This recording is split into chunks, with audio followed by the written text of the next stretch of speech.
ओम नमो नारायण। प्रिय भक्तजनों, आज हम सुनने जा रहे हैं बृहस्पतिवार व्रत कथा, वो भी पूरे विधि विधान और आरती सहित। चलिए आरंभ करते हैं। व्रत का महत्व क्या है इस व्रत को करने का। भगवान बृहस्पति देव की पूजा अर्चना के लिए बृहस्पतिवार को व्रत करके बृहस्पतिवार की व्रत कथा को पढ़ने अथवा किसी दूसरे स्त्री पुरुष द्वारा सुनने की प्राचीन परंपरा है। बृहस्पतिवार का व्रत करने और व्रत कथा सुनने से स्त्री पुरुषों की सभी मनोकामनाएं पूरी होती हैं। इस व्रत से धन संपत्ति की प्राप्ति होती है, निसंतानों को पुत्र प्राप्ति होती है, परिवार में सुख शांति बनी रहती है, सभी आनंद पूर्वक रहते हैं। बृहस्पतिवार को सूर्योदय से पहले उठकर स्नान आदि से निवृत्त होकर भगवान बृहस्पति देव का स्मरण करते हुए व्रत का आरंभ करना चाहिए। व्रत करने की विधि। उपासक को घर के किसी कक्ष में छोटा अथवा बड़ा पूजा स्थल बनाकर उसमें भगवान बृहस्पति देव की प्रतिमा की स्थापना करनी चाहिए। घर के समीप किसी मंदिर में जाकर भी भगवान बृहस्पति देव की पूजा की जा सकती है। भगवान बृहस्पति देव के पूजा में पीले रंग के पुष्प और पीले रंग की सामग्री को विशेष रूप से पसंद करते हैं, इसलिए स्नान के बाद पीले रंग के वस्त्र धारण करने का विशेष महत्व बताया गया है। पीले रंग के पुष्प और केले और पीले चंदन से भगवान बृहस्पति देव की पूजा का विधान है। बृहस्पतिवार के व्रत में उपासक को पूरे दिन में एक समय ही भोजन करना चाहिए। व्रत करने वाले पुरुष बृहस्पतिवार को दाढ़ी व सिर के बाल न कटाएं। पूजा करने के समय भगवान बृहस्पति देव से जो मनोकामना की जाती है वे सब मनोकामना पूरा करते हैं। इस व्रत में व्रत कथा पढ़ने और श्रवण करने का विशेष महत्व है। बृहस्पतिवार व्रत कथा। प्राचीन समय की बात है। भारत में एक राजा राज्य करता था। वह बड़ा प्रतापी तथा दानी था। वह नित्यप्रत मंदिर में भगवत दर्शन करने जाता था। वह ब्राह्मण और गुरु की सेवा किया करता था। उसके द्वार से कोई भी याचक निराश होकर नहीं लौटता था। वह प्रत्येक गुरुवार को व्रत रखता एवं पूजन करता था। हर दिन गरीबों की सहायता करता था, परंतु यह सब बातें उसकी रानी को अच्छी नहीं लगती थी। वह न व्रत करती और न किसी को एक भी पैसा दान में देती थी। वह राजा से भी ऐसा करने को मना किया करती थी। एक समय की बात है कि राजा शिकार खेलने वन को चले गए। घर पर रानी और दासी थी। उस समय गुरु बृहस्पति साधु का रूप धारण कर राजा के दरवाजे पर भिक्षा मांगने आए। साधु ने रानी से भिक्षा मांगी तो वह कहने लगी, हे साधु महाराज, मैं इस दान और पुण्य से तंग आ गई हूँ। इस कार्य के लिए तो मेरे पति देव ही बहुत हैं। अब आप ऐसी कृपा करें कि सारा धन नष्ट हो जाए तथा मैं आराम से रह सकूं। साधु रूपी बृहस्पति देव ने कहा, हे देवी, तुम बड़ी विचित्र हो। संतान और धन से कोई दुखी नहीं होता है, इसको सभी चाहते हैं। पापी भी पुत्र और धन की इच्छा करता है। अगर तुम्हारे पास धन अधिक है तो भूखे मनुष्यों को भोजन कराओ, प्याऊ लगवाओ, ब्राह्मणों को दान दो, धर्मशालाएं बनवाओ, कुआं, तालाब, बावड़ी, बाग बगीचे आदि का निर्माण कराओ तथा निर्धनों की कुंवारी कन्याओं का विवाह कराओ। साथ ही यज्ञ आदि करो। इस प्रकार के कर्मों से आपके कुल का और आपका नाम परलोक में सार्थक होगा एवं स्वर्ग की प्राप्ति होगी। परंतु रानी साधु की इन बातों से खुश नहीं हुई। उसने कहा, हे साधु महाराज, मुझे ऐसे धन की आवश्यकता नहीं जिसको मैं अन्य लोगों को दान में दूं तथा जिसको रखने संभालने में ही मेरा सारा समय नष्ट हो जाए। साधु ने कहा, हे देवी, यदि तुम्हारी ऐसी इच्छा है तो जैसा मैं तुम्हें बताता हूँ तुम वैसा ही करना। बृहस्पतिवार के दिन घर को गोबर से लीपना, अपने केशों को पीली मिट्टी से धोना, केशों को धोते समय स्नान करना, राजा से कहना वह हजामत करवाएं, भोजन में मांस मंदिरा खाना, कपड़ा धोबी के यहाँ धुलने देना, इस प्रकार 7 बृहस्पतिवार करने से तुम्हारा सारा धन नष्ट हो जाएगा। यह कहकर साधु महाराज रूपी बृहस्पति देव अंतर ध्यान हो गए। रानी ने साधु के कहने के अनुसार 7 बृहस्पतिवार तक वैसा ही करने का विचार किया। साधु के बताए अनुसार कार्य करते हुए केवल 3 बृहस्पतिवार ही बीते थे कि उसकी समस्त धन संपत्ति नष्ट हो गई। भोजन के लिए दोनों समय परिवार तरसने लगा तथा सांसारिक भोगों से दुखी रहने लगा। तब राजा रानी से कहा, हे रानी, तुम यहाँ रहो, मैं अब परदेश जा रहा हूँ, वह कोई काम धंधा करूंगा, शायद हमारा भाग्य बदल जाए।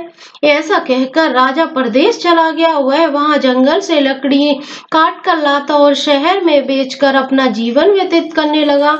इधर राजा के बिना रानी और दासियां दुखी रहने लगी। किसी दिन भोजन मिलता और किसी दिन जल पीकर ही रह जाती। एक समय रानी और दासियों को 7 दिन बिना भोजन के व्यतीत करना पड़ा। तो रानी ने अपनी दासी से कहा, हे, यहाँ पास ही के नगर में मेरी बहन रहती है, वह बड़ी धनवान है, तो उसके पास जाओ और वहां से 5 सेर बेजर मांग कर ले आ, जिससे कुछ समय के लिए गुजर हो जाएगा। दासी रानी की बहन के पास गई। रानी की बहन उस समय पूजा कर रही थी। बृहस्पतिवार का दिन था। दासी ने रानी की बहन से कहा, हे रानी, मुझे आपकी बहन ने भेजा है, मुझे 5 सेर बेजर दे दो। दासी ने यह बात अनेक बार कही, परंतु रानी की बहन ने कोई उत्तर नहीं दिया, क्योंकि वह उस समय बृहस्पतिवार की कथा सुन रही थी। जब दासी को रानी की बहन से कोई उत्तर नहीं मिला तो वह बहुत दुखी हुई, उसे क्रोध भी आया। वह लौटकर रानी से बोली, हे रानी, आपकी बहन बहुत ही धनी स्त्री है, वह छोटे लोगों से बात भी नहीं करती। मैंने उससे कहा तो उसने कोई उत्तर नहीं दिया। मैं वापस चली आई। रानी बोली, हे दासी, इसमें उसका कोई दोष नहीं है। जब बुरे दिन आते हैं तब कोई सहारा नहीं देता। अच्छे बुरे का पता विपत्ति में ही लगता है। जो ईश्वर की इच्छा होगी वही होगा। यह सब हमारे भाग्य का दोष है। उधर रानी की बहन ने सोचा कि मेरी बहन की दासी आई थी, परंतु मैं उससे नहीं बोली, इससे वह बहुत दुखी हुई होगी।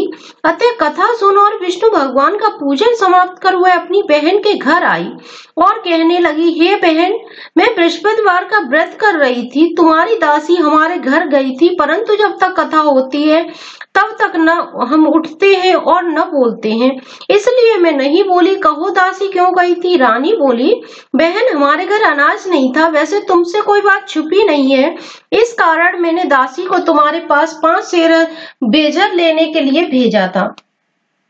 रानी की बहन बोली, बहन, बृहस्पति भगवान सबकी मनोकामना पूर्ण करते हैं, देखो शायद तुम्हारे घर में अनाज रखा हो। यह सुनकर दासी घर के अंदर गई तो वहां उसे एक घड़ा बेजर का भरा मिल गया। उसे बड़ी हैरानी हुई, क्योंकि उसने एक एक बर्तन देख लिया था। उसने बाहर आकर रानी को बताया। दासी अपनी रानी से कहने लगी, हे रानी, देखो, वैसे जब हमको अन्न नहीं मिलता तो रोज हम व्रत ही तो करते हैं। अगर इनसे व्रत की विधि और कथा पूछ ली जाए तो उसे हम भी क्या करेंगे।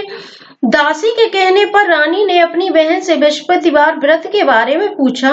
उसकी बहन ने बताया, हे रानी बहन, बृहस्पतिवार को सूर्योदय से पूर्व उठकर स्नान करें। बृहस्पतिवार का व्रत करना चाहिए, लेकिन उस दिन सिर नहीं धोना चाहिए।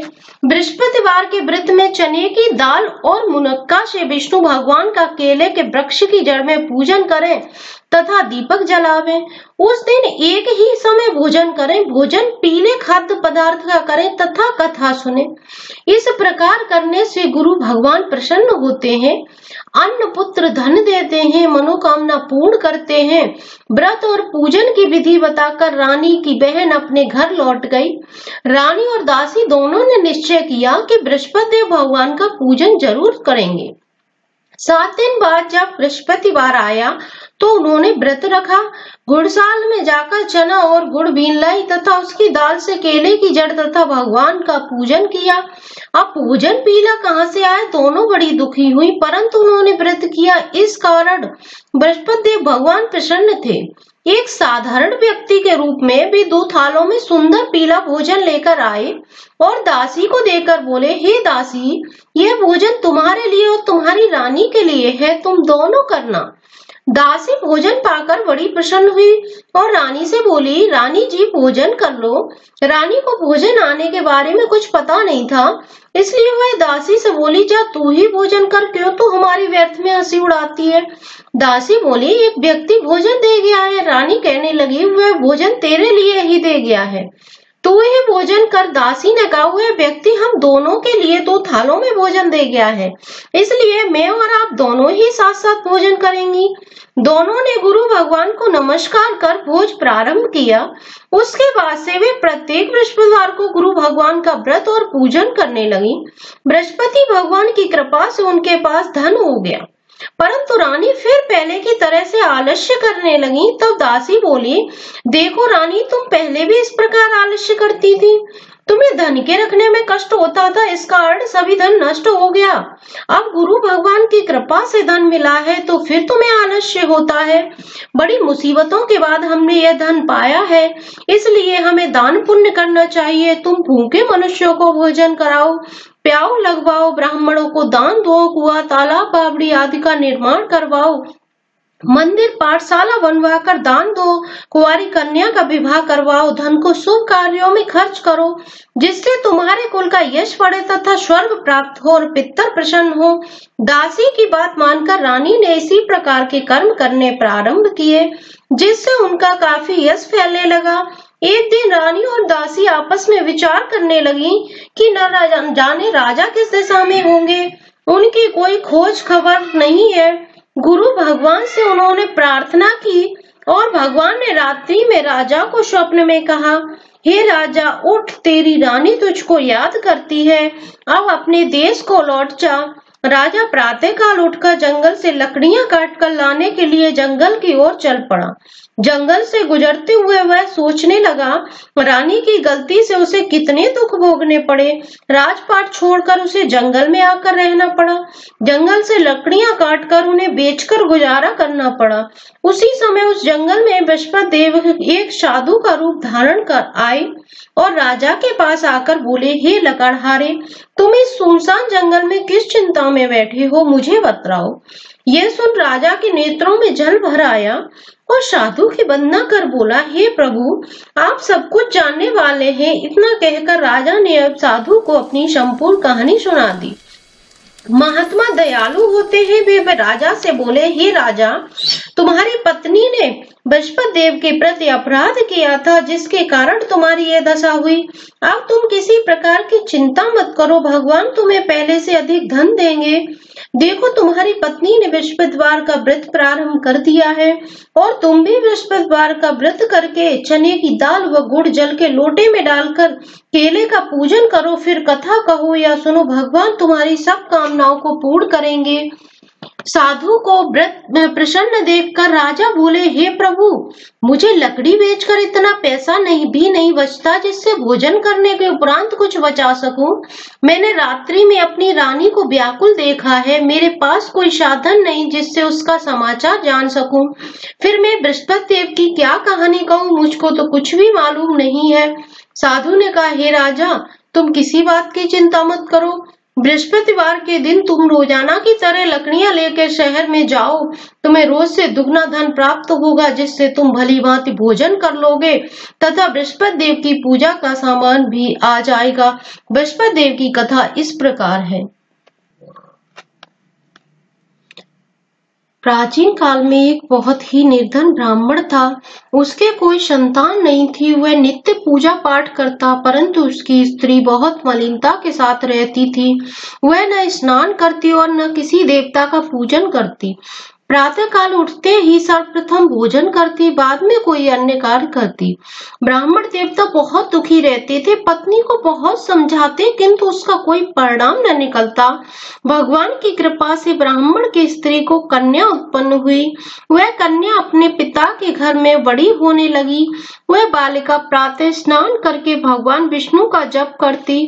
वह बचपन से ही बृहस्पतिवार का व्रत भी करने लगी। पूजा पाठ समाप्त कर स्कूल जाते समय और अपनी मुट्ठी में जौ भर कर ले जाती और पाठशाला जाने के मार्ग में डालती। वही जौ स्वर्ण के हो जाते तो लौटते समय उनको बीन कर घर ले आती। एक दिन वह बालिका सूप में उन सोने के जौ को फटक कर साफ कर रही थी। तभी उसकी माँ ने देख लिया और कहा, हे बेटी, सोने को जौ को फटकने के लिए सोने का सूप होना चाहिए। दूसरे दिन गुरुवार था। इस कन्या ने व्रत रखा और बृहस्पति देव से प्रार्थना करके कहा, हे प्रभु, यदि मैंने सच्चे मन से आपकी पूजा करी हो तो मुझे सोने का सूप दे दो। बृहस्पति देव ने उसकी प्रार्थना स्वीकार कर ली। रोजाना की तरह वह कन्या जौ फैलाती हुई स्कूल चली गई। स्कूल से लौटकर जब वह जौ बीन रही थी तो बृहस्पति देव की कृपा से उसे सोने का सूप मिला। उसे वह घर ले आई और उससे जौ साफ करने लगी, परंतु उसकी माँ का वही ढंग रहा। एक दिन की बात है, वह कन्या सोने के सूप में जौ साफ कर रही थी। उस समय उस नगर का राजकुमार वहां से होकर निकला। इस कन्या के रूप और सोने के सूप में जौ को साफ करते देखकर वह उस कन्या पर मोहित हो गया। राजमहल आकर वह भोजन तथा जल त्याग कर उदास होकर लेट गया। राजा को जब राजकुमार द्वारा अन्न जल त्यागने का समाचार ज्ञात हुआ तो अपने मंत्रियों के साथ वह अपने पुत्र के पास गए और बोले, हे पुत्र, तुम्हें किस बात का कष्ट है? किसी ने अपमान किया है अथवा कोई और कारण है? मुझे बताओ, मैं वही करूंगा जिससे तुम्हें प्रसन्नता हो। राजकुमार ने अपने पिता की बातें सुनी तो वह बोला, मुझे आपकी कृपा से किसी बात का दुख नहीं है। किसी ने मेरा अपमान भी नहीं किया है, परंतु मैं उस लड़की के साथ विवाह करना चाहता हूँ जो सोने के सूप में जौ साफ कर रही थी। यह सुन राजा आश्चर्य में पड़ गया और बोला, हे बेटा, इस तरह की कन्या का पता तुम ही लगाओ, मैं उसके साथ तुम्हारा विवाह अवश्य ही करवा दूंगा। राजकुमार ने राजा को उस लड़की के घर का पता बतलाया। मंत्री उस लड़की के घर गया और राजा का आदेश ब्राह्मण को सुनाया। कुछ ही दिन बाद ब्राह्मण की कन्या का विवाह राजकुमार के साथ संपन्न हो गया। कन्या के घर से जाते ही उस ब्राह्मण देवता के घर में पहले की भांति गरीबी का निवास हो गया। अब भोजन के लिए भी अन्न बड़ी मुश्किल से मिलता था। एक दिन दुखी होकर ब्राह्मण अपनी पुत्री से मिलने गया। बेटी ने पिता की दुखी अवस्था को देखा और अपनी माँ का समाचार पूछा। ब्राह्मण ने सभी हाल कहा। कन्या ने बहुत सा धन देकर अपने पिता को विदा कर दिया।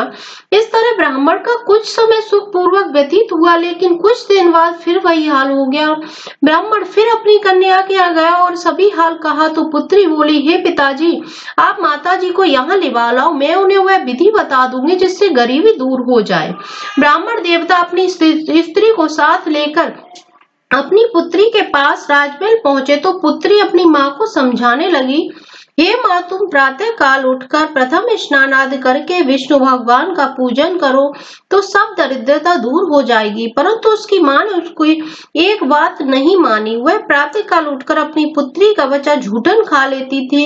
एक दिन उसकी पुत्री को बहुत गुस्सा आया। उसने एक रात एक कोठी से सारा सामान निकाल दिया और अपनी माँ को उसमें बंद कर दिया। प्रातः उसमें से उसे निकाला तथा स्नानादि करा के पूजा पाठ करवाया तो उसकी माँ की बुद्धि ठीक हो गई। इसके बाद वह नियम से पूजा पाठ करती और प्रत्येक बृहस्पतिवार को व्रत रखने लगी। इस व्रत के प्रभाव से उसकी माँ भी बहुत धनवान हो गई और बृहस्पति देवता के प्रभाव से स्वर्ग को गई। वह ब्राह्मण भी सुख पूर्वक इस लोक का सुख भोग कर स्वर्ग को प्राप्त हुआ। इस तरह कहानी कहकर साधु देवता वहां से लोप हो गए। धीरे धीरे समय व्यतीत होने पर फिर बृहस्पतिवार का दिन आया। राजा जंगल से लकड़ी काट कर किसी शहर में बेचने गया। उसे उस दिन और दिनों से अधिक धन मिला। राजा ने चना गुड़ आदि लाकर बृहस्पतिवार का व्रत किया। उस दिन से उसके सभी क्लेश दूर हुए, परंतु जब अगला गुरुवार का दिन आया तो वह बृहस्पतिवार का व्रत करना भूल गया।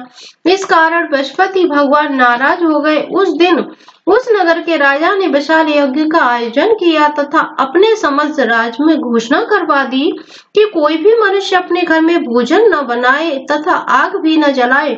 समस्त लोग मेरे यहाँ भोजन करने आवे। इस आज्ञा को जो न मानेगा उसको फांसी की सजा दी जाएगी। राजा के आज्ञा अनुसार राज्य के सभी वासी राजा के भोज में सम्मिलित हुए, लेकिन लकड़हारा कुछ देर से पहुंचा, इसलिए राजा उसको अपने साथ महल में ले गए। जब राजा लकड़हारे को भोजन करा रहे थे तो रानी की दृष्टि उस खुटी पर पड़ी जिस पर उसका हार लटका हुआ था। उसे हार खुटी पर लटका दिखाई नहीं दिया। रानी को निश्चय हो गया कि मेरा हार इसी लकड़हारे ने चुरा लिया है। उसी समय सैनिक बुलवाकर उसको जेल में डलवा दिया। जब लकड़हारा जेल खाने में गया तो बहुत दुखी होकर विचार करने लगा कि न जाने कौन से पूर्व जन्म के कर्म से मुझे यह दुख प्राप्त हुआ है, और उसी साधु को याद करने लगा जो जंगल में मिला था। तत्काल बृहस्पति देव साधु के रूप में प्रकट हो गए और उसकी दशा को देखकर कहने लगे, अरे मूर्ख, तूने बृहस्पति देव की कथा नहीं कही, इसी कारण तुझे दुख प्राप्त हुआ है। अब चिंता मत कर, बृहस्पतिवार के दिन जेल खाने के दरवाजे पर 4 पैसे पड़े मिलेंगे, उनसे तू बृहस्पति देव की पूजा करना, तेरे सभी कष्ट दूर हो जाएंगे। अगले बृहस्पतिवार उसे जेल के द्वार पर 4 पैसे मिले। राजा ने पूजा का सामान मंगवाकर कथा कही और प्रसाद बांटा। उसी रात्रि को बृहस्पति देव ने उस नगर के राजा को स्वप्न में कहा, हे राजा, तूने जिस आदमी को जेल खाने में बंद कर दिया है वह निर्दोष है, वह राजा है, उसे छोड़ देना। रानी का हार उसी खुटी पर लटका हुआ है, अगर तू ऐसा नहीं करेगा तो मैं तेरे समस्त राज्य को नष्ट कर दूंगा। राजा प्रातः काल उठा और खुटी पर हार टंगा देखकर लकड़हारे को बुलवाकर क्षमा मांगी तथा राजा के योग्य सुंदर वस्त्र आभूषण भेंट कर उसे विदा किया। गुरुदेव की आज्ञा अनुसार राजा अपने नगर को चल दिया। राजा जब नगर के निकट पहुंचा तो उसे बड़ा ही आश्चर्य हुआ। नगर में पहले से अधिक बाग, तालाब और कुएं तथा बहुत सी धर्मशालाएं, मंदिर आदि बने हुए थे। राजा ने पूछा कि ये किसका बाग और धर्मशाला है? तब नगर के सब लोग कहने लगे कि यह सब रानी और दासी द्वारा बनवाए गए हैं। राजा को आश्चर्य हुआ और गुस्सा भी आया। जब रानी ने खबर सुनी कि राजा आ रहे हैं तो उसने अपनी दासी से कहा, हे दासी, देख राजा हमको कितनी बुरी हालत में छोड़ गए थे, वह हमारी ऐसी हालत देखकर लौट न जाए, इसलिए तू दरवाजे पर खड़ी हो जा। रानी की आज्ञा अनुसार दासी दरवाजे पर खड़ी हो गई। जब राजा आए तो उन्हें अपने साथ महल में ले लाई। राजा ने क्रोध करके अपनी तलवार निकाली और रानी से पूछने लगा, बताओ यह धन तुम्हें कैसे प्राप्त हुआ है? तब रानी ने बताया, हमें यह सब धन बृहस्पति देव के व्रत के प्रभाव से प्राप्त हुआ है। राजा ने तब निश्चय किया कि 7 रोज बाद तो सभी बृहस्पति देव का पूजन करते हैं, परंतु मैं रोजाना दिन में 3 बार कथा कहा करूंगा तथा रोज व्रत किया करूंगा। अब हर समय राजा के दुपट्टे में चने की दाल बंधी रहती तथा दिन में 3 बार कथा कहता। एक रोज राजा ने विचार किया कि चले अपनी बहन के हो आवे। इस तरह का निश्चय कर राजा घोड़े पर सवार हो अपनी बहन के यहाँ चल दिया। मार्ग में उसने देखा कि कुछ आदमी एक मुर्दे को लिए जा रहे हैं। उन्हें रोककर राजा ने कहा, अरे भाइयों, मेरी बृहस्पतिवार की कथा सुन लो। वे बोले, लो, हमारा तो आदमी मर गया, इसको अपनी कथा की पड़ी है। परंतु कुछ आदमी बोले, अच्छा कहो, हम तुम्हारी कथा भी सुनेंगे। राजा ने दाल निकाली और कथा कहनी शुरू कर दी। जब कथा आधी हुई तो मुर्दा हिलने लगा और जब कथा समाप्त हुई तो राम राम करते हुए वह मुर्दा खड़ा हो गया। राजा आगे बढ़ा, उसे चलते चलते शाम हो गई। मार्ग में उसे एक किसान खेत में हल चलाता मिला। राजा उससे बोला, अरे भैया, तुम मेरी बृहस्पतिवार की कथा सुन लो। किसान बोला, जब तक मैं तेरी कथा सुनूंगा तब तक 4 हरैया जोत लूंगा, जा अपनी कथा किसी और को सुनाना। राजा आगे चलने लगा। राजा के हटते ही बैल पछाड़ खाकर गिर गए तथा किसान के पेट में बहुत जोर से दर्द होने लगा। उसी समय किसान की पत्नी रोटी लेकर आई। उसने जब यह देखा तो अपने पुत्र से सब हाल पूछा। बेटे ने सभी हाल बता दिया। बुढ़िया दौड़ी दौड़ी उस घुड़सवार के पास गई और उससे बोली, मैं तेरी कथा सुनूंगी, तू अपनी कथा मेरे खेत पर ही चलकर कहना। राजा ने लौटकर बुढ़िया के खेत पर जाकर कथा कही, जिसके सुनते ही बैल खड़े हो गए तथा किसान के पेट का दर्द भी बंद हो गया। राजा अपनी बहन के घर पहुंच गया। बहन ने भाई की खूब मेहमानी की। दूसरे रोज प्रातः काल राजा जागा तो वह देखने लगा कि सब लोग भोजन कर रहे हैं। राजा ने अपनी बहन से जब पूछा कि ऐसा कोई मनुष्य है जिसने भोजन नहीं किया हो तो मेरी बृहस्पतिवार की कथा सुन ले। तो बहन बोली, हे भैया, यह देश ऐसा ही है, पहले यहाँ के लोग भोजन करते हैं, बाद में अन्य काम करते हैं। अगर पड़ोस में कोई हो तो देख आती हूँ। ऐसा कहकर बहन देखने चली गई, परंतु उसे कोई भी ऐसा व्यक्ति नहीं मिला जिसने भोजन नहीं किया हो। वह एक कुम्हार के घर गई जिसका लड़का बीमार था। उसे मालूम हुआ कि उसके 3 दिन से किसी ने भोजन नहीं किया है। रानी ने अपनी बहन भाई की कथा सुनने के लिए कुम्हार से कहा। वह तैयार हो गया। राजा ने जाकर बृहस्पतिवार की कथा कही जिसको सुनकर उसका लड़का ठीक हो गया। अब तो राजा की प्रशंसा होने लगी।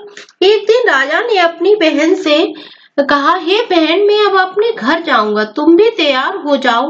राजा की बहन ने अपनी सास से अपने भाई के साथ जाने की आज्ञा मांगी। सास बोली, चली जा, परंतु अपने लड़कों को मत ले जाना, क्योंकि तेरे भाई के कोई संतान नहीं होती है। बहन ने अपने भाई से कहा, हे भैया, मैं तो चलूंगी, परंतु कोई बालक नहीं जाएगा। राजा ने कहा, जब कोई बालक नहीं चलेगा तब तुम जाकर ही क्या करोगी। दुखी मन से राजा अपने नगर को लौट आया। राजा ने अपनी रानी से कहा, हम निसंतान हैं, इसलिए कोई हमारे घर आना पसंद नहीं करता। इतना वह बिना भोजन आदि किए सैया पर लेट गया। रानी बोली, हे प्रभु, बृहस्पति देव ने हमें सब कुछ दिया है, वे हमें संतान भी अवश्य देंगे। उसी रात बृहस्पति देव ने राजा को स्वप्न में कहा, हे राजा, उठ, सभी सोच त्याग दे, तेरी रानी गर्भवती है। राजा को यह जानकर बड़ी प्रसन्नता हुई। 9वें महीने रानी के गर्भ से एक सुंदर पुत्र पैदा हुआ। जब राजा की बहन ने यह शुभ समाचार सुना तो वह बहुत खुश हुई तथा बधाई लेकर अपने भाई के यहाँ आई। तभी रानी ने कहा, घोड़ा चढ़कर नहीं आई, गधा चढ़ी आई। राजा की बहन बोली, भाई, मैं इस प्रकार न कहती तो तुम्हें औलाद कैसे मिलती। बृहस्पति देव ऐसे ही हैं, जिसके मन में जो कामना रहती है सभी को पूर्ण करते हैं। जो सद्भावना पूर्वक बृहस्पतिवार का व्रत करता है एवं पढ़ता है अथवा सुनता है और दूसरों को सुनाता है, बृहस्पति देव उसकी सभी मनोकामना पूर्ण करते हैं। बृहस्पति देव उनकी सदैव रक्षा करते हैं। जो संसार में सद्भावना व सच्चे हृदय से बृहस्पति देव का पूजन करते हैं, उनकी सभी मनोकामनाएं उसी प्रकार पूर्ण होती हैं जैसे रानी और राजा ने बृहस्पति देव की पूजा कथा का गुणगान किया। उनकी सभी इच्छाएं बृहस्पति देव ने पूर्ण की। मनुष्य को हृदय से उनका मनन करते हुए जयकारा करना चाहिए। इति श्री बृहस्पतिवार कथा। बोलिए विष्णुदेव भगवान की जय, बृहस्पति देव भगवान की जय।